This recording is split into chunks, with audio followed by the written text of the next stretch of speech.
So I think we'll just begin the session as rest of the participants joins. Hope I'm audible. I can hear you. Yeah, okay. So good afternoon, everyone. Thanks for joining today for the session. Welcome to the fifth talk on the FOSS Entrepreneurship Forum. The previous recorded sessions are available in ICFOSS YouTube channel. You may check that out later. ICFOSS, a government organization for the promotion and propagation of free and open source software, is trying to connect with successful free software entrepreneurs so that they can share with you their experience on how FOSS can help with your entrepreneurship dreams. So that is the main objective of this series called FOSS Entrepreneurship Forum. I request all of you to make use of the session and try to get maximum interactions with the speakers, successful free software entrepreneurs. So moving on, we have with us Mr. Ramasheshan for today's session. Ram is a co-founder and CTO of Chiguru Collab, a free software space tech worker on the cooperative focused at education and research. His current focus is understanding and manipulating astronomical data with free software tools. He is also the DevSecOps lead in a HR tech company, focusing on everything from architecture to tooling choices to security operations. Ram has over 10 years of experience working on everything as a full stack engineer to DevSecOps. On behalf of all of you present here, I am inviting Mr. Ramasheshan to the FOSS Entrepreneurship Forum. Welcome, Ram. Thank you. Over to you. Thanks. Sure. So before we get started, mic check and screen check. All good? Yes, perfect. Okay, awesome. So for those of you who are probably having screen share issues, I've also shared the link of the presentation. So you don't have to necessarily be in the session. You can also open up that link and follow up with me. Okay, so today's talk is titled Astronomy and Free Software. So we have all, we all understand free software. We all understand the nature of free software, right? But largely the reason the talk today is to see how interdisciplinary domains can come together to form more interesting perspectives, right? And when I'm interdisciplinary, I'm saying something that's primarily science applied on technology, right? And what is the outcome that we have? So that's what today's talk is going to be focused on. So I started off as a full stack web developer way back in 2013 after finishing my engineering. And then I started working at various startups, various companies. One of the companies that I was working on was providing storage services to Astro, the mission control facility in Hassan. We worked in receiving some of their satellite imagery and storing them, processing them, transmitting them. And these are all really like high-sized images, right?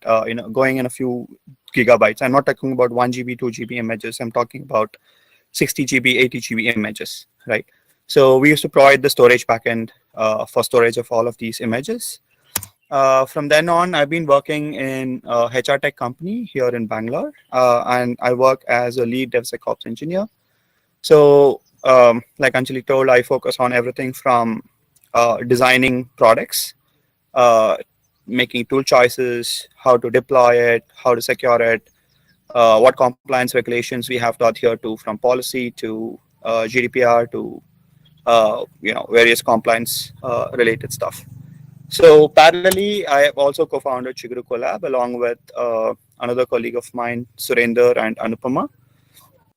So all three of us come from diverse backgrounds. Surender, for example, comes from a nuclear physics background. Anupama comes from a local governance and curriculum development background. I come from a tech background.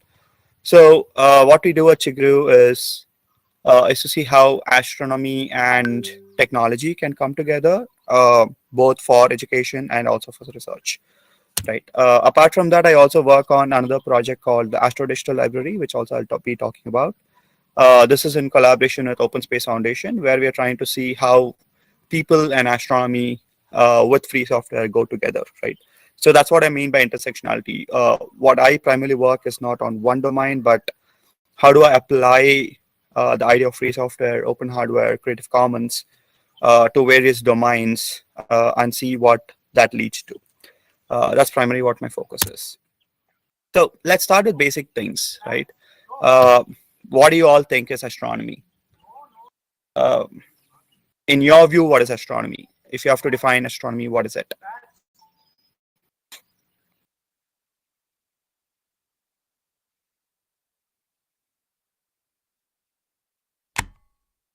Everybody is free to unmute and speak or type it in the chat.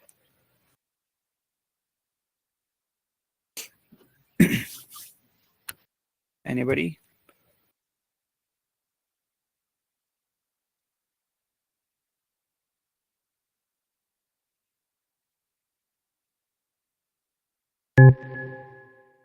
I've just created a yes or no poll. So if you all kind of understand what is astronomy, just hit on the poll.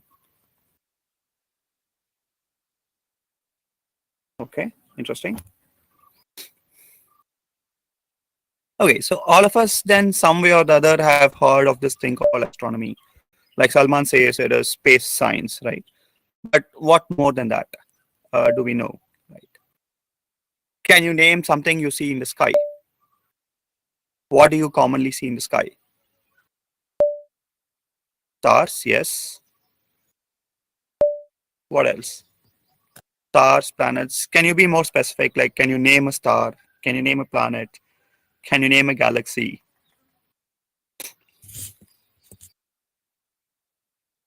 Okay, sun is okay. Andromeda, nice. Milky Way is a galaxy, fair enough. Salman, where did you see Milky Way? Usually requires a very, very dark sky, no?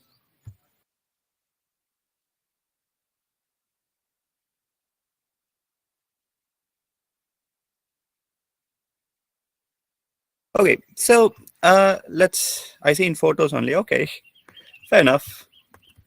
So let's go back to the presentation. So astronomy, in my view, the way I usually define is using three keywords. One is it's a very ancient science that is even relevant today, and in fact more important today. And two, it is something that is filled with a lot of superstitions.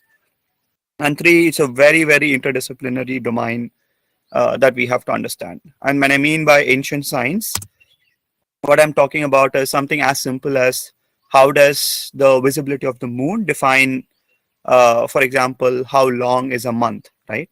How do I know how many days have passed since I did a certain activity? For example, when did I last sow my seeds, and how many moons should I cross before I know it is ready to, harvest, right?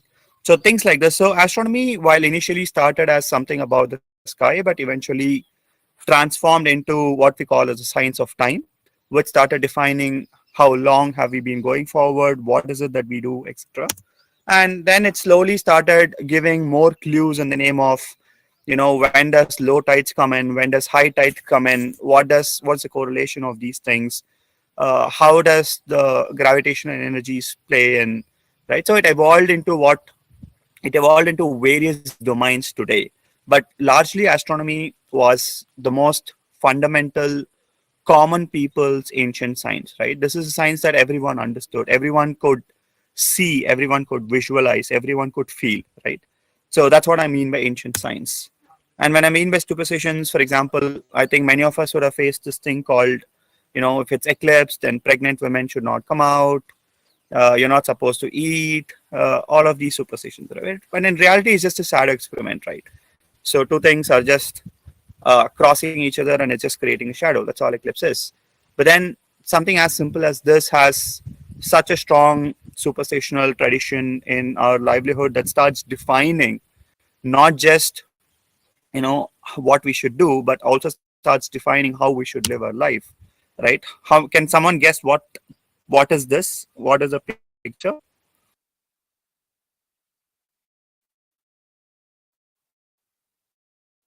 Ready? Yes, it's Saturn, right? Or in India, it's primarily called as Shani Graha, right? Usually associated with, oh my God, 7.5 years of bad time, right? So it's just a planet at the end of the day, right? So how all of this is transformed. So astronomy has a very strong superstitional stance in how our lives function or defined. But it's very important for us to understand that the United Nations to this year has declared to be the International Year of Basic Sciences, and especially basic sciences in the context of sustainable development, right? Sorry. So my aim of the talk is to ignite an interest in all of you into astronomy and see if all of us can become amateur astronomers, at least identifying a discipline or a domain in which I can understand astronomy or work with astronomy or contribute to astronomy, right? So that's the idea of the talk. So I'm going to give certain domains in which you can do. Obviously, every examples that I pick are either free software, open hardware, public knowledge. Like none of the thing we'll be talking about is proprietary in nature.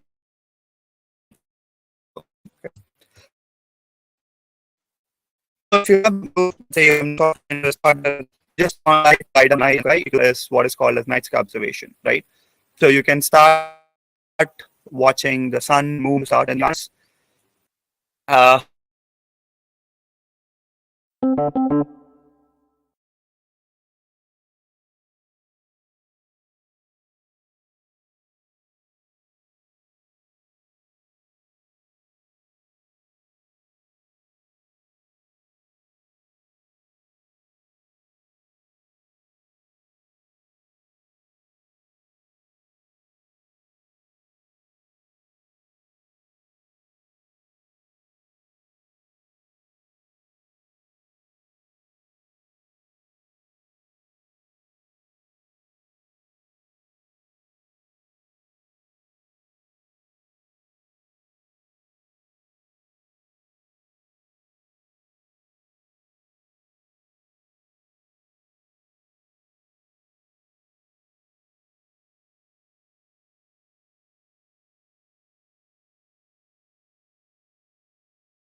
right?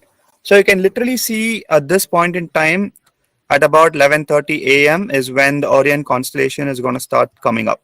And the Orion constellation is at the design of a hunter with a bow, right?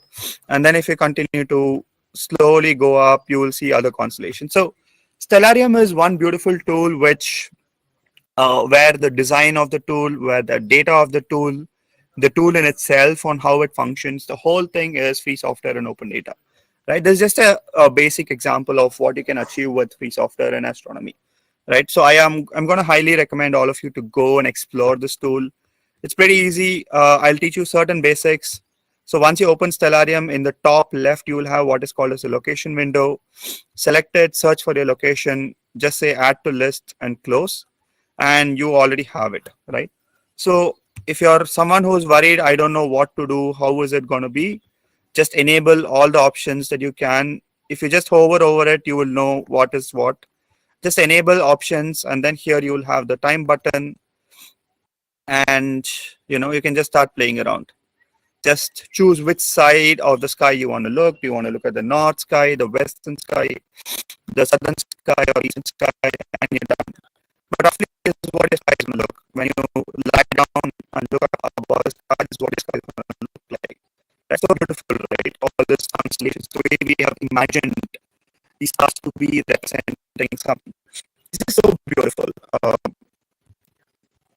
So this is again one example. Let's go back to the presentation. 1 minute.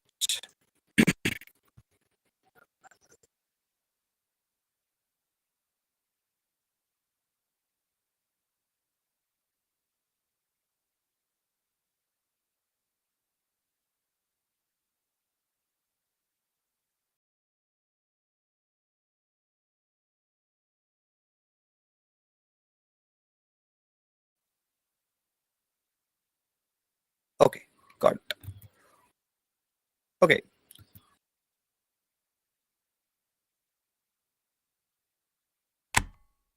Yeah. So this is in terms of a very basic, amateur astronomer learning.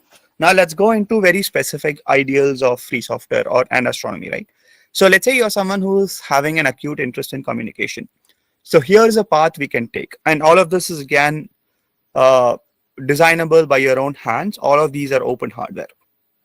So while there are license patterns such as ham radio licenses, and I highly recommend all of you to apply for a ham radio license and get one, explore this idea called cantenas. So cantenas is basically a very elementary idea where you use cans, right? I'm pretty sure all of you have seen these tin cans.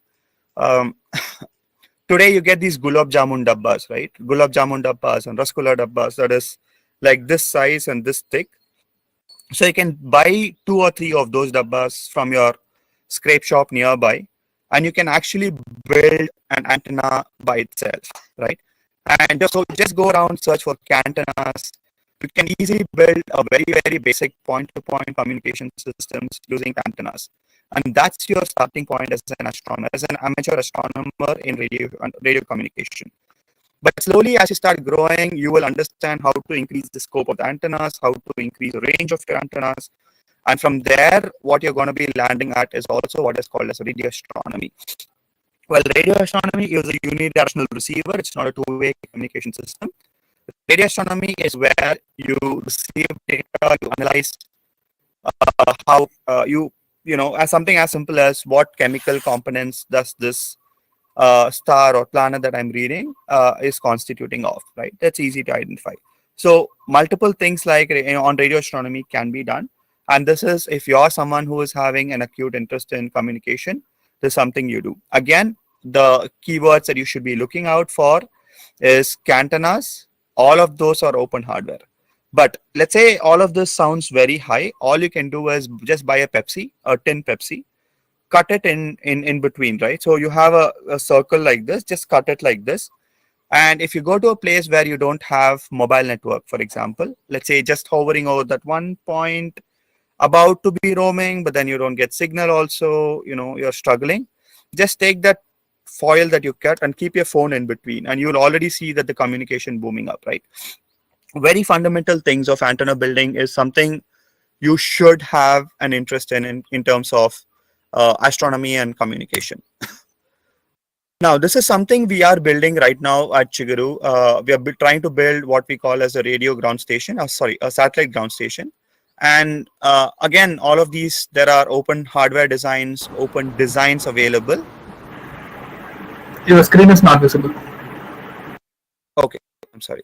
I'm selecting. Is it visible now?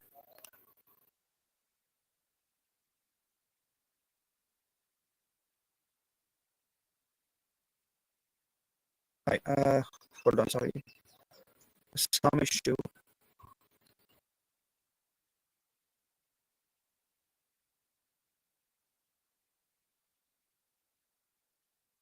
Just give me a minute. I'll just refresh the page. It's not allowing me to screen share.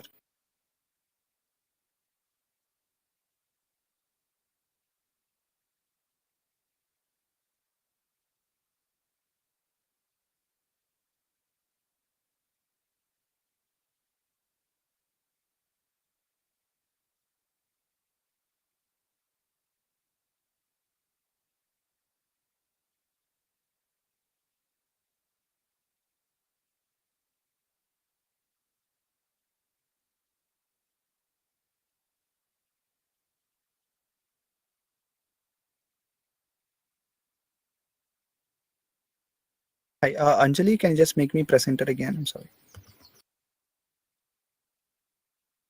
Sure.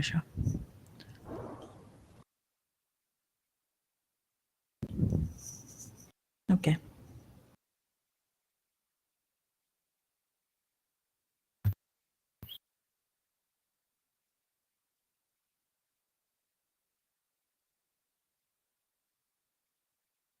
Yeah, is my screen visible now?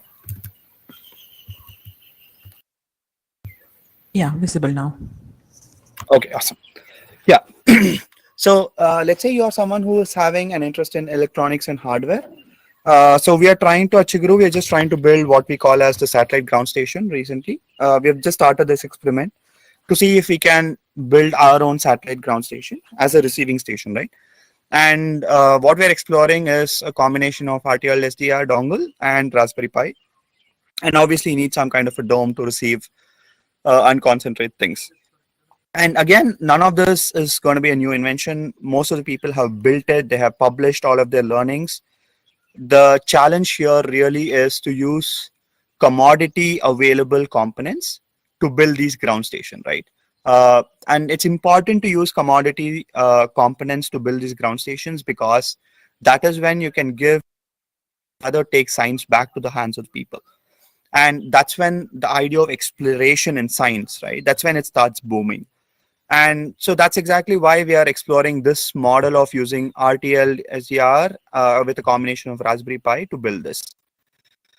This is a community called Griffiths, who have already published most of their designs there. The way you are supposed to build what components. There are a few things that's not available in India, so we're trying to work out. But if this is something of your interest, we highly encourage everyone to build a conversation, right? We could obviously collaborate maybe with your institution or ICFOSS and try to see if we can all come together and build one. So this is the idea of the ground station. This is the model of the ground station rather. So this is how it's going to be set up, and it's super simple, right? So you just set up a ground station. You receive that data from the satellite. You just store it all data in a server, and then let your users access, manage, and use the data. But generally, what's important for us to understand is astronomy, also because it is a lot about it. There is also certain places where paperworks are important. So remember, if you're trying to do something, just check if around your place, if there are any, Air Force stations or airports, etc. If so, just ensure that you are either going a little far away from the place, or you notify them that you're going to be doing this experiment, so you don't get into trouble, right? Usually, if you notify your institute or communities like ICFOSS, they should usually take care of most of the things. Okay. But largely, what we are also working on is what we call a citizen science project. So what you're seeing in the image is actually a telescope that we have. So this is both a solar and night sky telescope. So we can watch the sun with it. We have solar filters. This telescope also comes with direct camera that you can connect to the laptop. We'll show a couple of photos that we clicked before. Most of it is just we use OBS, which is a free software, to stream whatever we see in the telescope into the camera. If you also check out our YouTube channel, we have live streamed some of these night sky watching. For example, Jupiter, Saturn, this thing we live streamed, I think, about a year back. We have a lot of science projects running. Two of the more important or currently relevant citizen science projects we're running. One is called an Asteroid Search Campaign. The other is called Object Research Program. Just check out our site. We have some of these courses on. In case if some of you are interested, you're free to. But this telescope is also very important because this telescope is by a lot of astronauts, and something that so then they're working on a project and they won Hi, the Ram. telescope. Sorry Right, so to it interrupt. has yeah, hi. Your voice is breaking actually in Yeah. between. Okay, is it audible? Yeah, No? now it is clear. Yeah. Okay, got it. Yeah. Okay, so let me quickly repeat. So some of the most important citizen science projects that we are working on, one is called an asteroid search program. The other is called a near Earth object research program, right? So what we do in the asteroid search program is we start analyzing the asteroids data set using tools, and then we identify saying, okay, this object is suspected to be an asteroid, and we report it. And so far, 4 of the asteroids that we have identified have been confirmed to be asteroids. They're yet to be going through the final validation phase, but 4 of the asteroids have gone through that phase, and the final validation phase is slightly longer. But yeah, it will take its own sweet time because there's a lot of process paperwork involved. But it's an amazing experience, right, for you to sit through, analyze all of this data. The second project that we are doing is what is called as a Near Earth Object Research Program, NEORP we call it. Very similar in nature, but analyzing primarily exoplanets. Right. Apart from this, there is also a lot of interesting things you can do with astronomy. And one such project is the night sky watching program, right? All you need is, we already have a couple of telescopes, but if you can always reach out to a nearby institute to, a nearby astronomy institute to offer you a telescope for you to do a night sky watching, or if you notify us, we can also plan something, right? But largely the beauty of using telescopes is the cameras, right? So the question is, how do you feed the data that you see in the telescope's eyepiece into your computer, and then how do you take it from your computer and make others see it, right? This combination is very important. And so what we did was we have 2 telescopes with us. One is a normal Celestron telescope, which doesn't have a camera module, right? So what we did was we used a normal DSLR, connected it to the eyepiece. We connected the DSLR to a laptop using a free software driver. And then we received everything using OBS, and then we live streamed it to YouTube. Versus the telescope that you're seeing on the screen now comes with a camera module that again we connect to OBS, and then we are able to live stream, right? So the idea of astronomy per se may sound like, okay, it's just a matter of telescope, right? But it's not really. It's a matter of, what constitutes a telescope. And that led to a large question of, can we build our own telescope, right? And interestingly, we are also in the process of building our own telescope. We have already built one, and that seems to work. So we are trying to build a different model of a telescope again with our own hands, right? All you need is a couple of lenses. You need a proper tube that is, that's going to cover, and then you need basics of physics and basics of mathematics, and you can build your own telescope. The range of the telescope and the zoom of the telescope is different, but it's quite possible, right? And all of this is again built using commodity hardware. When I mean commodity hardware, I'm talking about, something as simple as a PVC pipe that's available in any plumbing shop, right? Or something as simple as a mirror, which is available in any, cosmetic shops that we go. So can we use things like this to build a telescope? So this is what we mean by citizen science projects. And that's exactly the beauty of the ideas of free software, right? What is free software fundamentally is trying to give technology in the hands of people and let people explore whatever they want to do. And what happens when you give a convex and a concave lens and a PVC pipe in the hands of students, right? They build a telescope. It's that simple, right? And it's that beautiful also. So the other final thing that we have been so far successful in doing is what we call as rocket building workshop. For example, can you launch your own rocket that can go down all the way up, right? Uh, so far, the rocket launching workshops that we have done has gone all the way, if I'm not wrong, up to about a kilometer height, and then it falls off. And we are also allowed, only as citizen scientists, we are only allowed to go much high, right, because of regulations, etc. But it's still beautiful because you understand the fundamental sciences behind it. And the final thing that we have been doing is satellite tracking workshop, which is how do you track satellites? How do you know what satellite is above my head right now, right? Or when will a specific satellite cross the sky above me, right? So all of these are very common citizen science projects. You don't need any great technical expertise for this. 1 or 2 days focused learnings, and you can understand most of this. And most of these are really beautiful, right? And the moment you know how to understand all of this, it's amazing the amount of learnings that you can have. And the most important aspect of all of this is the commodity hardware, which is open hardware, right? Anybody can do it. Just a little bit of training, a little bit of hacking mentality, and anybody can get all of this out live, right? But let's say you are a geek. I'm all computers, I'm all code, etc., etc. There's still so much you can do in terms of software using very elementary numerical analysis or scientific analysis tools like NumPy, SciPy, AstroPy, or you want functional languages like R, or you want tools like Scilab. Choose whatever stack you want on the software. Pick a data you want to analyze on the data. Just combine the two and glean out things, right? Machine learning, for example, on, let's say I have started to identify or search or train my model on all the asteroid data, right?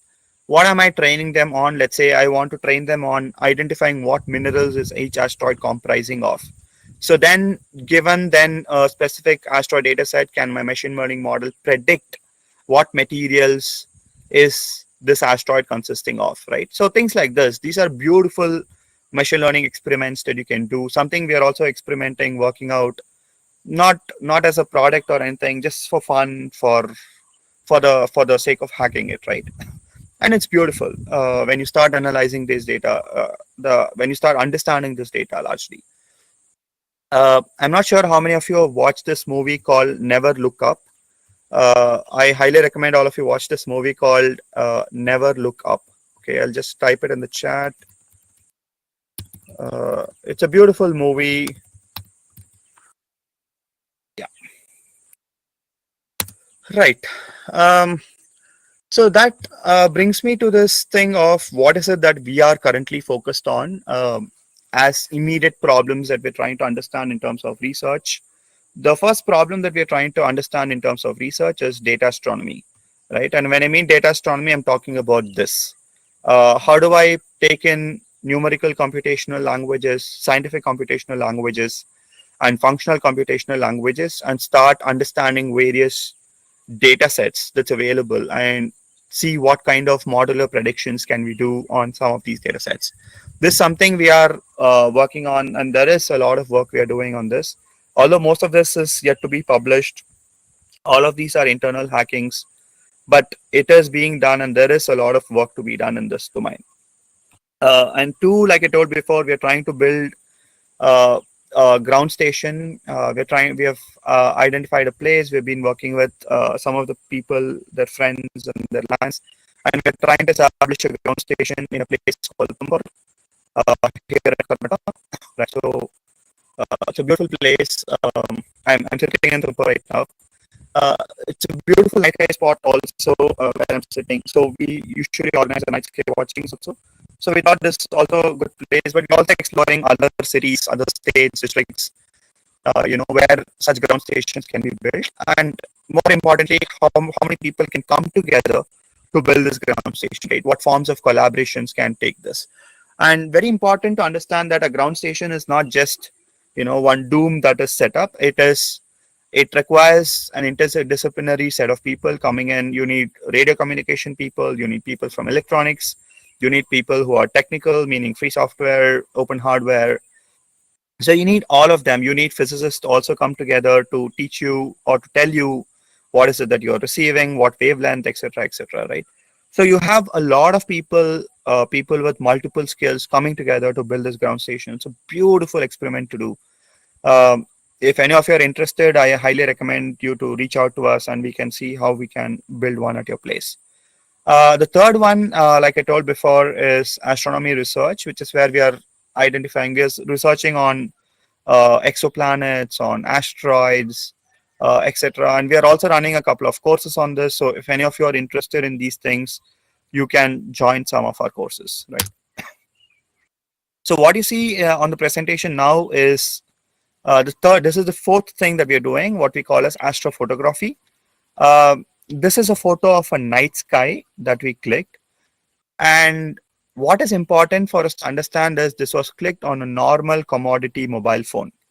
There is no DSLR, there is no big, beautiful camera that we're talking about. This is a very, very, very basic 15,000 rupees mobile phone, right? And we can click beautiful images like this using astronomy. And what's important to understand is the fundamentals of camera, right? What should you tune? What should you base? And what should you focus, right? It's all this. And even with your very basic mobile phones, you would be able to click beautiful photos.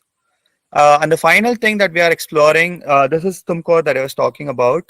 This is a place that I'm sitting in right now. Is a domain called Astrotourism.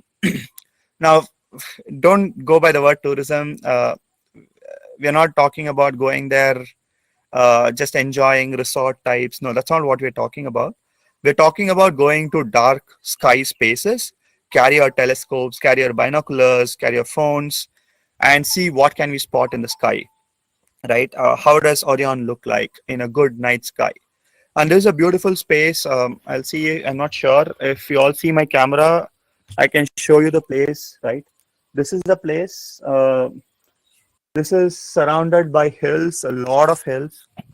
We are sitting in the valley in between, right? And especially when the night, if you see the horizon, which is the top of the sky, it's so beautiful. Right? It's so clear. You can watch a great amount of constellations, planets, and stars. We have seen satellites passing around. We have seen shooting stars coming out. It's amazing. It's beautiful. But largely, what I also want to tell is, if you have a place where there is good night sky, meaning very less light pollution, also do notify us.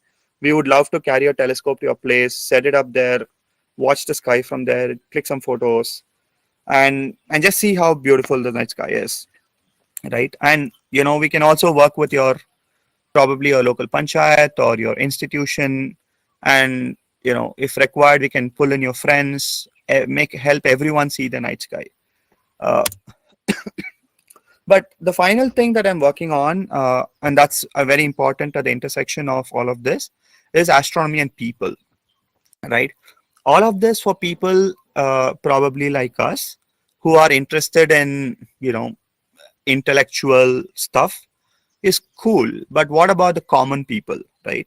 For example, what about our parents, for example? What about our grandparents, for example? Right? What about the workers who come to our house, for example? Right? And that is where we are focusing on this idea called Astro Digital Library from Open Space Foundation. This is again a very important intersectional project.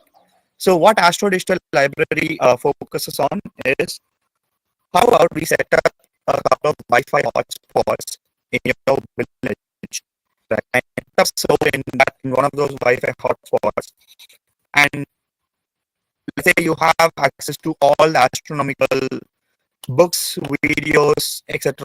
available fully offline, right? So you don't need internet to access most of this data, but as long as you're in the hotspot, you can. And that's what I mean by Astro Digital Library. Technically speaking, this is what we call as a mesh networks or decentralized community-owned wireless mesh, right? That's what we call it. So just check out this website called minkany.com. I'll probably type it in the chat. Yeah. So this is another project we're working on. So what we are using here is again free software. All of our code is free software. Everything we do with free software. All the content that we collect are Creative Commons, either the ones we collect and collate or Creative Commons, or the ones we generate are also Creative Commons, right? And most of the routers that we choose are hardware routers that support you running any free software operating system in it. Beyond that, it's just a couple of network cables and 5 gigahertz, and you're done. You can potentially connect a whole village, a village of a population of, let's say, 200, 300 in just 3 to 4 or maybe 5 Wi-Fi routers, right? And it's very important because internet is not an affordable entity for most of the people. And that's exactly why if you look at United Nations Sustainable Development Goals, we are specifically talking about 3 important sustainable development goals, right? We're talking about the quality of education. So if just school education is not enough, right? So we need more resources to learn more, to be better. We're talking about gender equality, and primarily we have to talk about gender equality because not everyone of us are treated equally, which means that the gender marginalized people are usually not given access to many of these things, right? While in the cities, the scenario may be slightly different. When we go to the rural parts of the country, it's still not too much of difference. And lastly, your access to knowledge or education is a direct relation to the inequality that we face, right? Which is a Sustainable Development Goal 10. So the ADL project is something that is focusing on these 3 very important SDGs, trying to address these 3 SDGs. But if you are someone who are interested, here are some of the ways that you can potentially help us out. Right. One is if you're someone who loves code, free software, we are primarily Python plus JavaScript, HTML. That's all we need. We don't need any complex. Like if you're someone who's interested, you're free to reach out. This whole project is an AGPL license project, which is a fully free software compliant project. But if you're someone who is a hardware or a communications person and you love to hack around Raspberry Pis and Wi-Fi's, you're welcome. But if you are a protocol geek, for example, someone who loves to design protocols, we are talking about places where there is no internet, but we have to still send lots of videos to that place, right? And this is what we call as the delay tolerant content delivery protocols, right? Delay tolerant protocols. So if you're someone who loves to design protocols, you're welcome, right? So when I mean design protocol, I'm also talking about writing the software layer and the hardware layer of the protocols and getting them out. But if you're someone who loves to play around with data, we still have a lot of metrics to track across this, right? For example, what video is delivering the best knowledge for a student who's consuming the content, right? Or for a panchayat, what does it mean that how many students are really consuming this community network, right? But if you're someone who loves to write, speak, curate, and if you're really good at Malayalam, please do, you're welcome. We have a lot of content that needs to be localized, right? But if you're someone who loves to roam around, I want to talk to people, then see if you can get us in touch with a panchayat and we can establish this in your own village, right? But if you're someone who's interested again in policies, research, we still lack a lot of I'm sorry, we still lack policies, supporting policies around this. We can put you in touch with people who are working on these policies and you can work with them. But if you're someone who loves writing papers, critiques, etc., yeah, you can work with us. We are writing a couple of academic papers to get them published, right? These are again a couple of things that I could think about, right? There's still a lot more. There's evangelism, which I have not talked about. There is grants that we have not talked about. There's so much more that we have not talked about. So if astronomy and people is really what connects you, at the intersection of free software, you are more than welcome to write to us. So that's about it. That's all I wanted to talk. So in short, what I wanted to tell was free software is, as an idea, is one of the most beautiful and amazing idea. But what's really essential and important is applying ideas of free software in other domains. Just like how I applied the ideas of free software to astronomy, I encourage you to apply the ideas of free software in whatever domain you're interested in. And that's really what makes the idea of free software quintessential for every single function, right? And if you're interested in talking to me after the talk, or you just want to hit up and ask if there's something we can work around, please just shoot. Yeah, or you have any questions, I think now's the time for you to ask.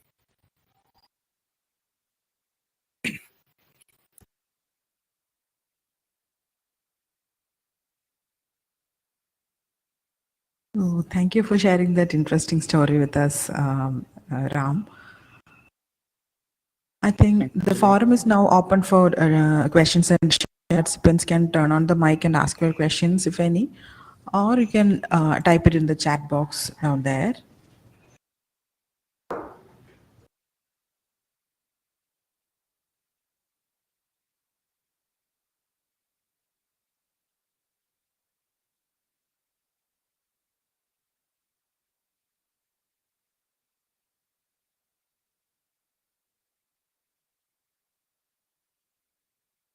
So Ram, how do you land upon the decision of doing something related to space and astronomy when you think of starting on a firm or a company?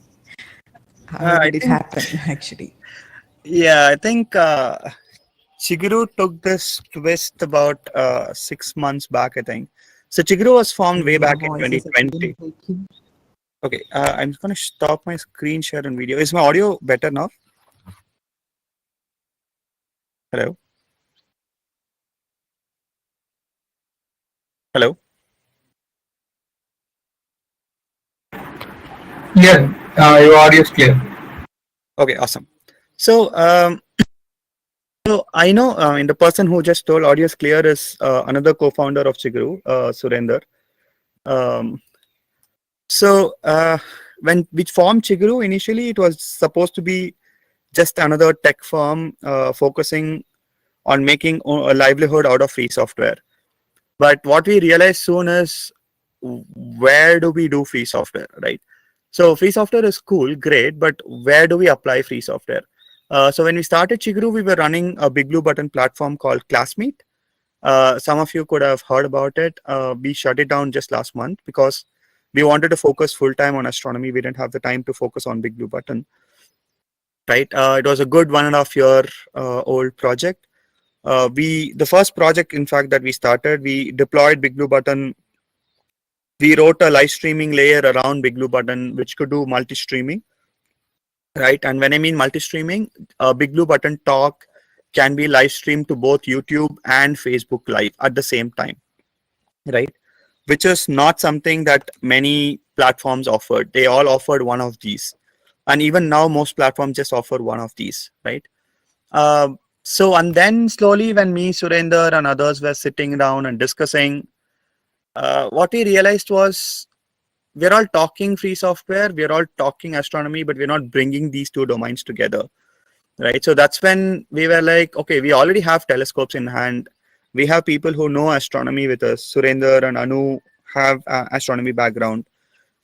Me and one more colleague have a technology background and a design background. Why don't we put it all together and see what we can do, what kind of research we can do, right? And I think we've progressed beautifully over the last 6 months. We've conducted multiple FDP programs with colleges. We have a couple of MOUs signed with higher education institutes.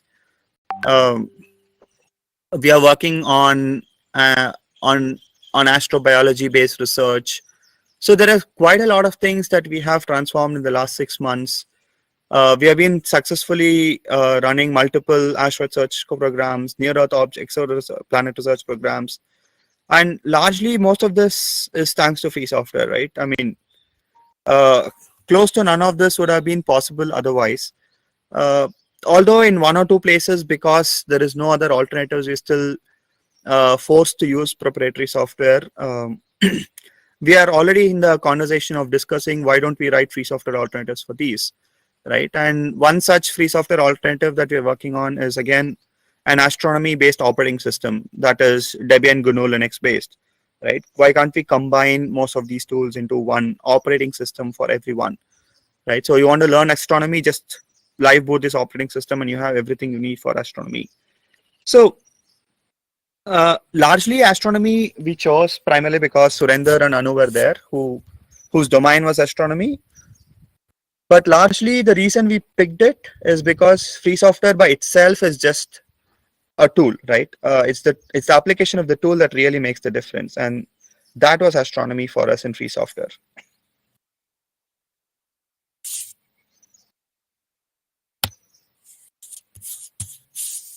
Okay. Hi Ram, Srini here. Just one question. Hi. Yes. Yeah. So I hope your organization is more like a social entrepreneurship type of thing. But on the entrepreneurship front, how do you consider astronomy as a driver for entrepreneurship? Okay, that's a fair question. So let me throw some business words, right?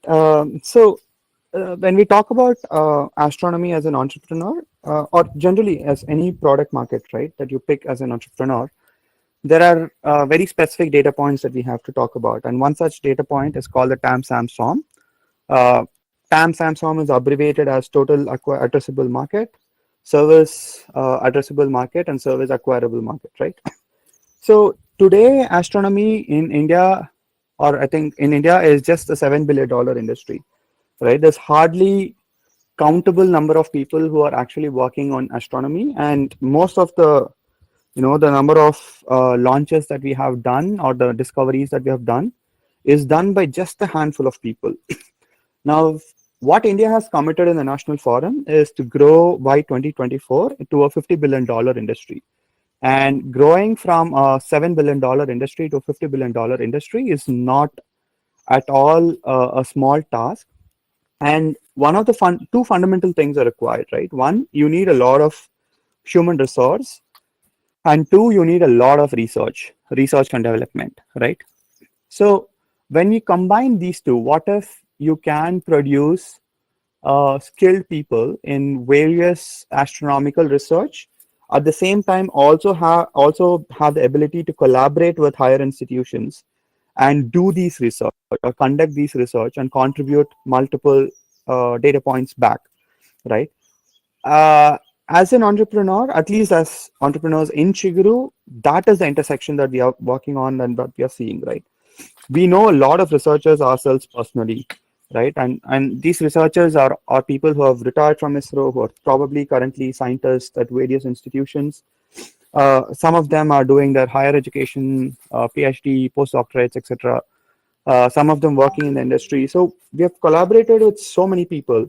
And most of the ideas that we bring to the research that we are working on is just, I think, providing a strong base to what we want to do, right? We have tech people, we have pure communication experts who are working on really, really long range communication, right? I'm talking about kilometers of long range, 40 kilometers, 50 kilometers of point-to-point range communications. So there are quite a lot of people that we're working out. There are people who are working on materials and how materials in astronomical scenarios could work.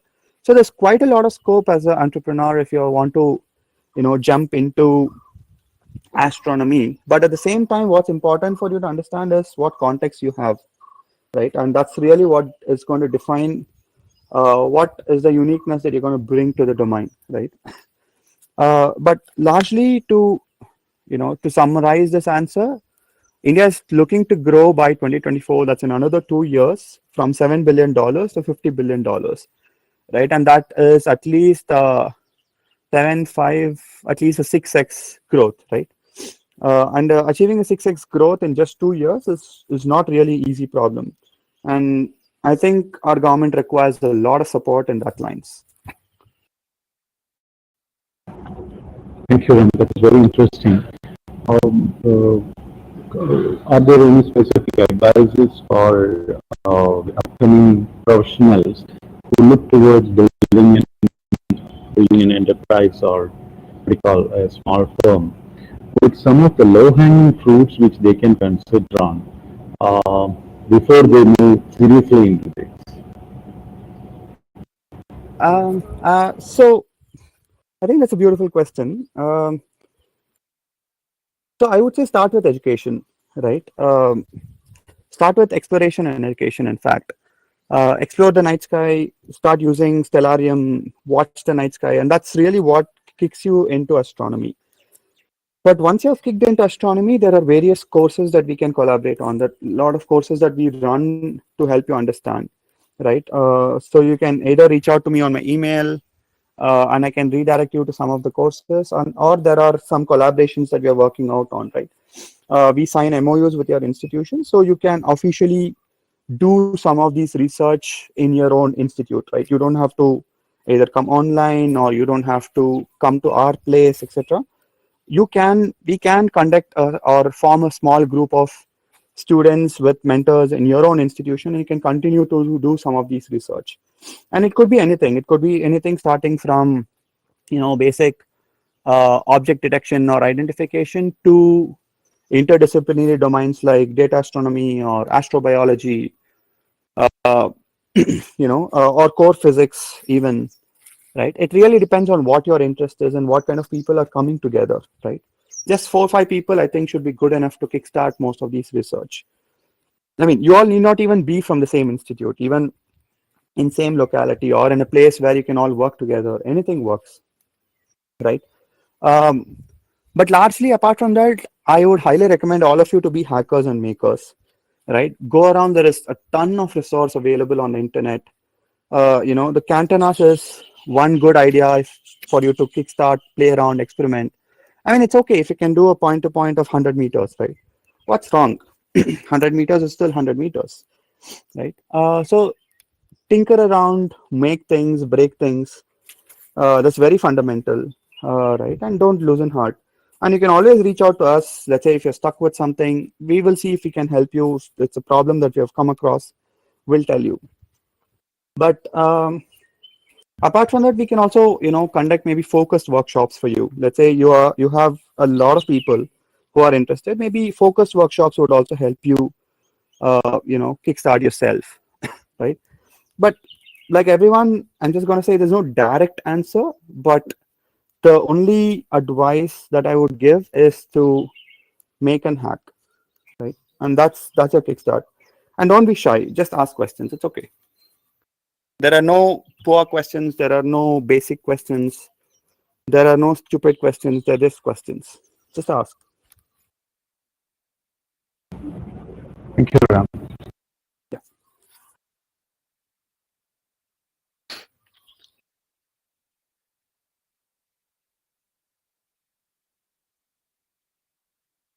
Any other questions from the participants?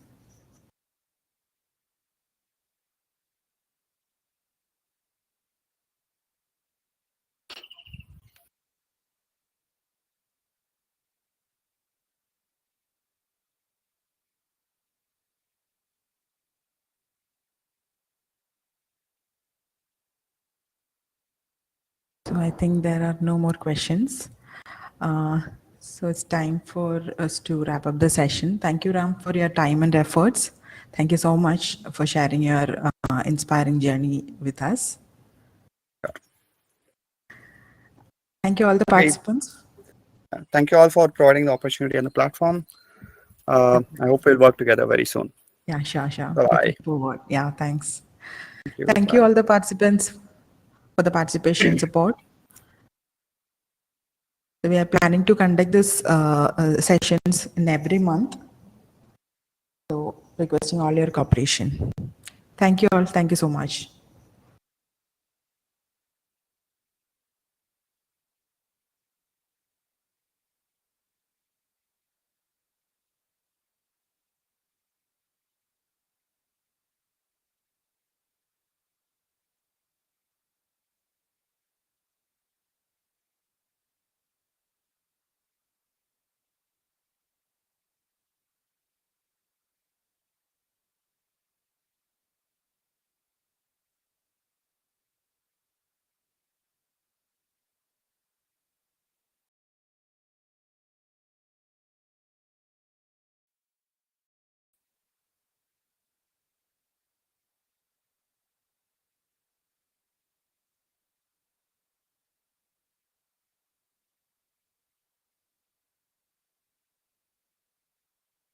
You are currently the only person in this conference.